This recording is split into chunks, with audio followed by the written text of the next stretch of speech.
He's a student. 9, yeah. 9 to 9. Have the school board respond as well. And block off completely southbound at Bird Road. Did anybody witness this? You witness it? I was driving. Oh, where's your car at? Right this there. one? Okay.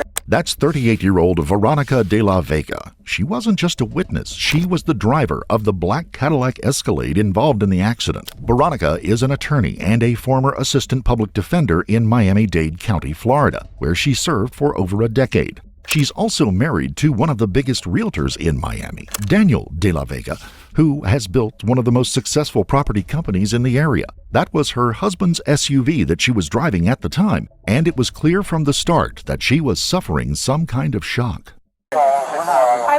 The light turned green.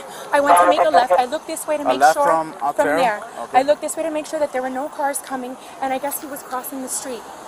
All right, let me get you. You have your driver's license? You okay? You want to sit down? You need water? I feel like I'm going to throw Right, up. have a seat right here in the shade, okay? You don't want to be looking at this.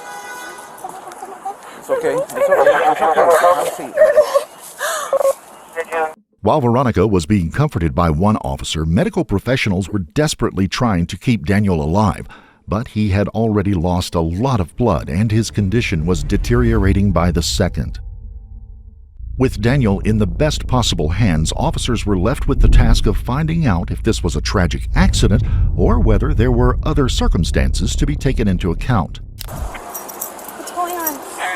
What happened? Okay, I was the first car at the light. The light turned green. You had the green I light? had the green light. I was making a left. I looked this way to make sure that no cars were coming, and I didn't see him. And then I heard something. You said that you were at the light. Were you coming this way? I was at this light right here, Right looking here. at this. You wanted to go south on the June. Correct. I was making a left. Where did you see him? Where was he coming from? I didn't see him. You didn't see where he... I didn't see where he was. I'm assuming he was coming from this way. Probably crossing the street, because I was looking that way to make sure that there were no cars coming. Okay. And then I heard that I hit someone. Like I did. I was just trying to get out. Oh my God. Hey, I know. It's okay. Did you call him? You want to call him? Give me a second, okay? With an investigation to take care of, officers from the Coral Gables Police Department had to secure the area and make sure that no one disturbed the scene. Although the incident was caught on surveillance cameras, it was from a distance, so eyewitnesses would be crucial in piecing this accident together. Sadly, Daniel did not survive his ordeal. His injuries were just too much for him to recover, and despite the best efforts of first responders, he was pronounced dead at the scene. What started as a traffic accident has now become a traffic homicide. You're gonna be okay, okay? You're gonna be okay. They're transporting him. They're transporting him to the hospital. 623 and 515, 14, 911, 370 minutes.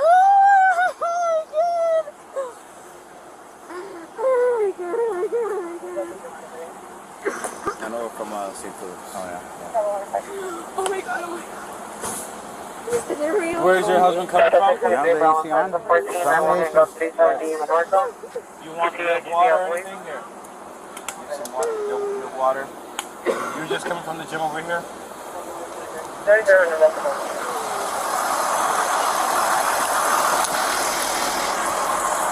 Hey, I'm gonna mute. Are you guys recording? I'm gonna mute real quick. It's a student?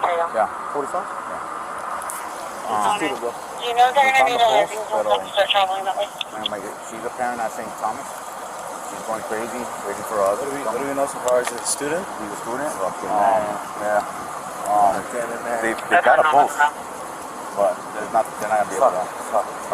What happened? It looked to me, she was making a left turn here. She got the green light, made a left turn. She probably left one of the gyms here, and then he must have been crossing this way. She's a mom for I know her. Right there. He was the first on scene.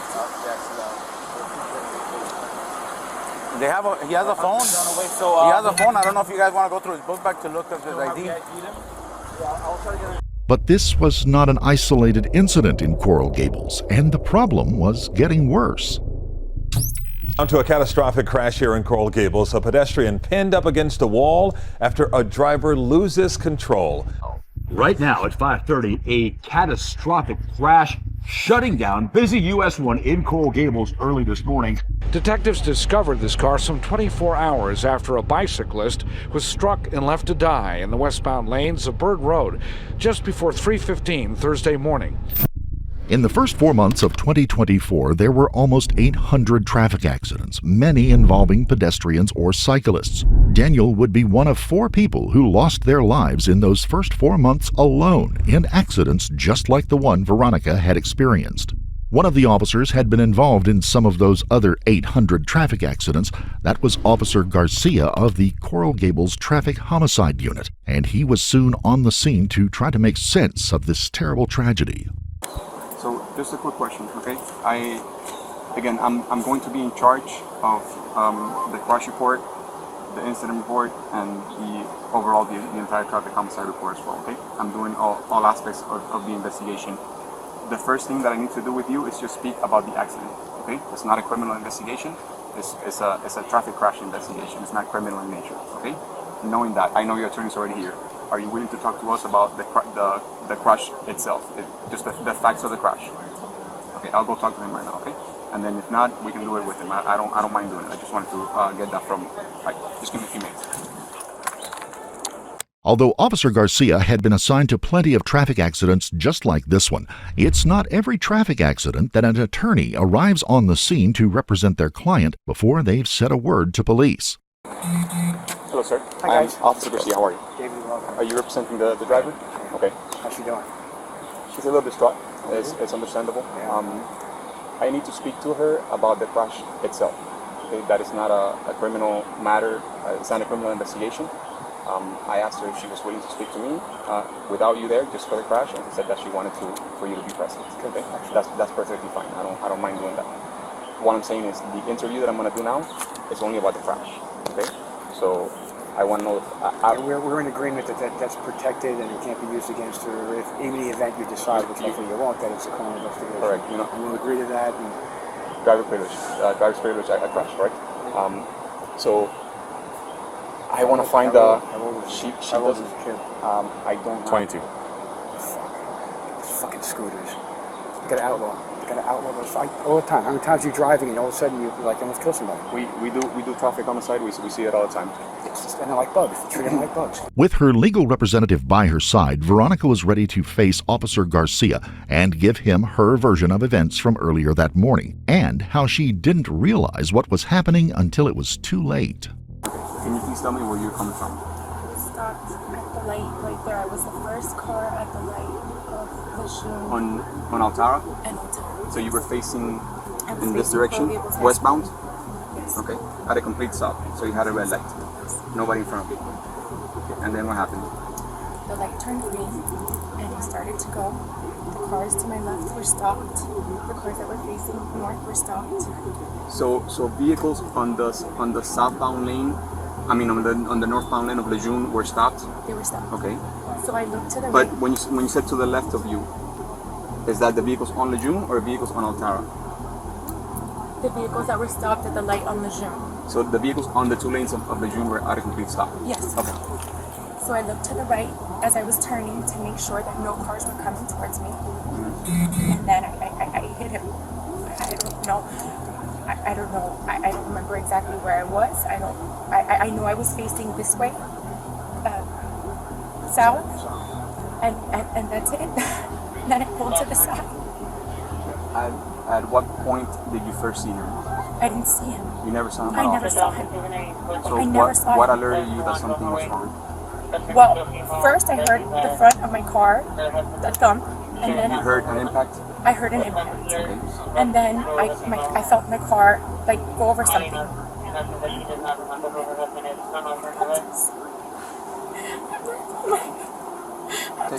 your time. Take your time. Veronica recalled that she didn't see Daniel approaching as she was making the left turn and only knew that something was wrong when she felt the movement of him being stuck under the vehicle. She was clearly still distressed from the whole thing, but Officer Garcia had to find out every single detail. I pulled to the side after I felt the car go over something. And that was it. I got off the car. I ran. there was somebody who had gotten off their car, who I'm assuming was one of the drivers of the cars that were going northbound.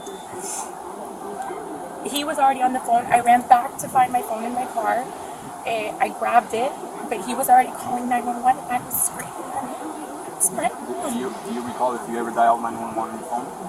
No, because I said, are you on with 911? And he said yes. And then I think I had the phone in my hand. I was trying to dial, but I was running up to the guy, and I think my phone dialed my mother-in-law by accident. She's on my emergency, my favorite calls on the open screen. And that's it. Okay. Were you wearing a seatbelt at the time of Yes. collision? Okay. Did you sustain any injuries during the crash? Did anybody check you out? Did the rescue check you out? They are. Okay. And you refused? Okay. Prior to the crash, when you were on the light, were you doing anything inside the vehicle? Were you speaking on your cell phone? Looking at the cell phone for any reason? No. Just looking at anything else, any documents? No. Okay. Where were you coming from? I was at the gym. What gym do you go to? 5040. 5040 is the name of the gym? Okay. And heading where? Home. Okay. Have you had anything to drink today? Veronica was adamant that she saw nothing and wasn't distracted by her cell phone or anything else for that matter. After her statement was taken, Officer Garcia moved on to the witnesses, but their version of events told a different story altogether. All right.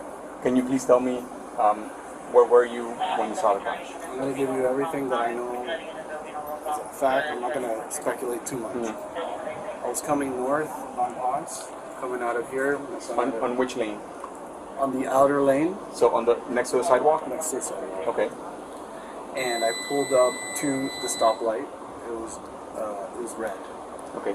Were you the first vehicle at the stop bar? Okay. And just to clarify, you mean Lejeune, right? I'm sorry, not Ponce, Lejeune. Lejeune, okay. Okay, sorry. Look at this. It's alright, it's alright. On Lejeune, we're coming out of here. My son had a doctor's appointment. We're on the outer lane closest to the sidewalk. We're heading north. I stop. I'm right at the crosswalk is right in front of me. And what I saw of the accident was to me it looked like a kid on a scooter crossing on the crosswalk, and simultaneously a black Escalade turning from Altara to Lejeune. She was turning, and then she hit the individual. You saw the impact? I saw the impact. Hit him. He kept on going. Ran over him with the front tires. I saw his legs twist, his head underneath one of the tires. I saw the scooter getting mangled, and then she proceeded and rolled over him with the rear tires. I think it was just the outer right rear tire, if I'm not mistaken. And then she stopped. I was like yelling, like beeping, like stop, stop, stop.